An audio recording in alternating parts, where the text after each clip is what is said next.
امروز می‌خواهیم در نژادها و رنگ‌های دانش آموزان جست و گریزی کنیم. هی سلام، من کورویلم.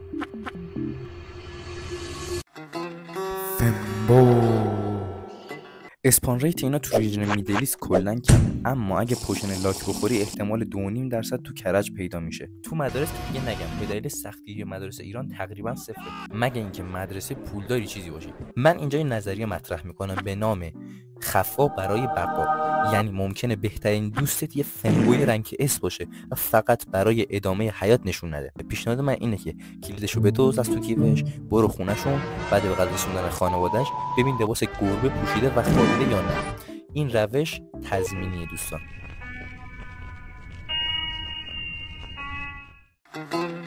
دلقاک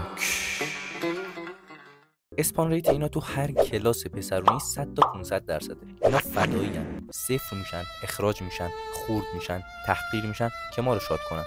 یه جورای قهرمانن، ولی یه درصدی وجود داره که این نژاد با خایمال ترکیب باشه که به ما یه ویلن رنگ آ تا اس میده. پیکمی توی کلمه اینا افتضاحن، یعنی هر کی میبینتشون و حرفاشون رو میشنوه احتمال اوق زدن 100% و بالا آوردن 30 الی 80%. این نژاد همونیه که بیشتر از همه ازش متنفرم. لوتی اینا با مرامن، با عشق، اصلا هر چی بگم کمه. اسپانشون صندلی آخره و صفا و صمیمیت موج میزنه بینشون. آدمی درس خون نیستن معمولا، اما با مرامن، محترم و مشتیان. اون آخرام یا دارن پاسوری گیمی چیز میزنن یا غذا میخورن یا خوابن، اما در هر صورت مزاحم کسی نمیشن و به کسی توهین نمیکنن. خارخون این دسته اسپان ریتشون تو هر کلاسی 100 به بالاست. معمولا با دسته نرد که جلوتر حرف میزنیم قاطی میشن، اما بینشون لوتی و با معرفت کم نیست. خیلی وقتا دارن به بچهای ضعیفتر کمک میکنن، اما خب نردم بینشون هست. نرد این دسته با این عکس خلاصه میشن: بی‌نمک، یوبوست، حال به هم زن، درصد بالایشون خرخون. تو هر کلاسی هم یکی دوتا هست. منطقهشون همون جلو هست همیشه.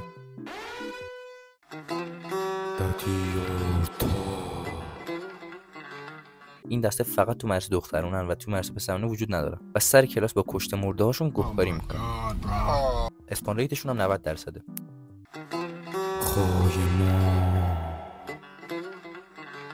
این بشر کلا دلیل وجودش مالیدنه. حتی ازش بپرسی چرا این کارو میکنی، حتما اینطوری که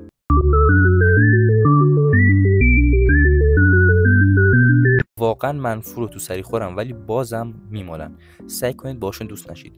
دوستان دستای دیگه هم وجود دارم ولی همینا اصلیاشن و من دیگه با همینم پاره شدم. راستی حتما تو کامنت ها بهم بگید شما از کدوم نوعید. شو خوش.